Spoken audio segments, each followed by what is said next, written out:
Selamat pagi, Assalamualaikum warahmatullahi wabarakatuh. Salam, Om Swastiastu, Namo Buddhaya, salam kebajikan.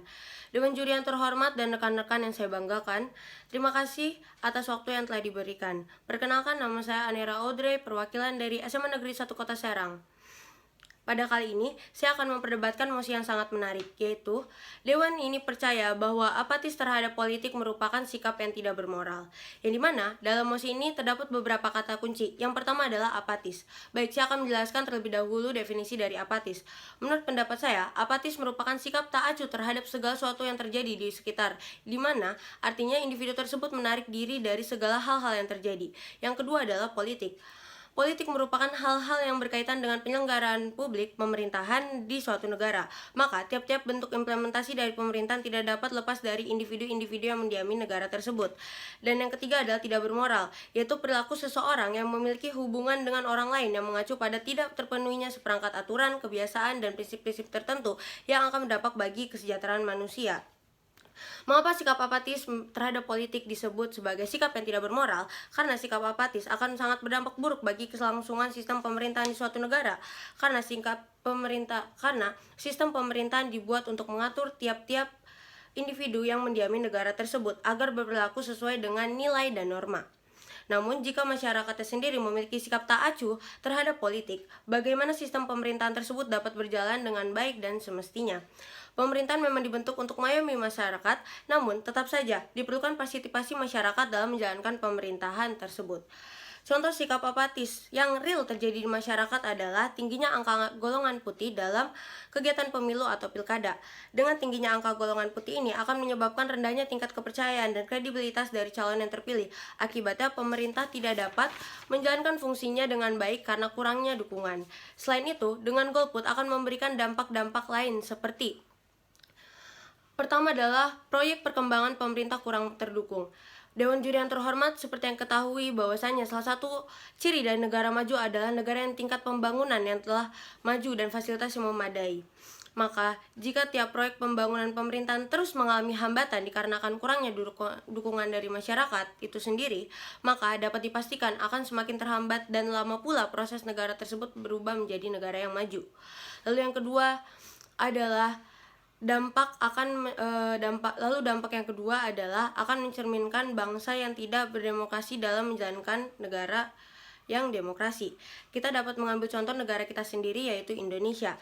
Dewan juri yang terhormat, Indonesia merupakan salah satu negara yang menerapkan sistem demokrasi dalam menjalankan pemerintahannya, yang seperti yang telah tertera pada alinea keempat pembukaan Undang-Undang tahun 1945 dengan bunyi, maka disusunlah kemerdekaan bangsa Indonesia yang berbentuk dalam suatu susunan negara Republik Indonesia yang berkedaulatan rakyat, di mana demokrasi sendiri memiliki pengertian, yaitu bentuk-bentuk pemerintahan yang keputusan-keputusan penting baik secara langsung atau tidak langsung disandarkan pada kesepakatan mayoritas yang diberikan secara bebas dari masyarakat.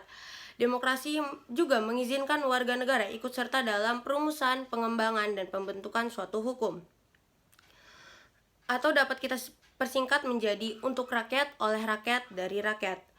Artinya, dalam sistem pembuatan undang-undang maupun pelaksanaan kegiatan pemerintahan yang lain sangat bersandar kepada rakyat. Jika rakyatnya sendiri memiliki sikap apatis, maka bagaimana implementasi dari kegiatan pemerintahan dapat terlaksanakan dengan baik dan efisien? Sikap apatis terhadap politis juga akan berdampak perpecahan di dalam masyarakat itu sendiri. Masyarakat akan terbagi menjadi dua kubu, yaitu yang pertama adalah kubu yang pro akan pemerintah, dan kubu yang kedua adalah kubu yang golongan putih pada saat pemilu, namun mereka selalu kontra terhadap pelaksanaan kegiatan pemerintahan. Lalu yang ketiga, dampaknya adalah di sisi lain sikap apatis juga memiliki dampak bagi kesehatan dalam suatu negara. Jika kita kembali ke masa lalu di mana terjadinya COVID-19, walaupun banyak warga yang telah kehilangan nyawanya akibat COVID-19, namun tetap saja masih banyak warga yang tetap tidak menerapkan protokol kesehatan seperti berpergian tanpa menggunakan masker, berada di tempat kerumunan, dan masih banyak lain. Padahal di sisi lain pemerintah telah menghimbau masyarakat untuk menerapkan protokol kesehatan guna menekan angka COVID-19.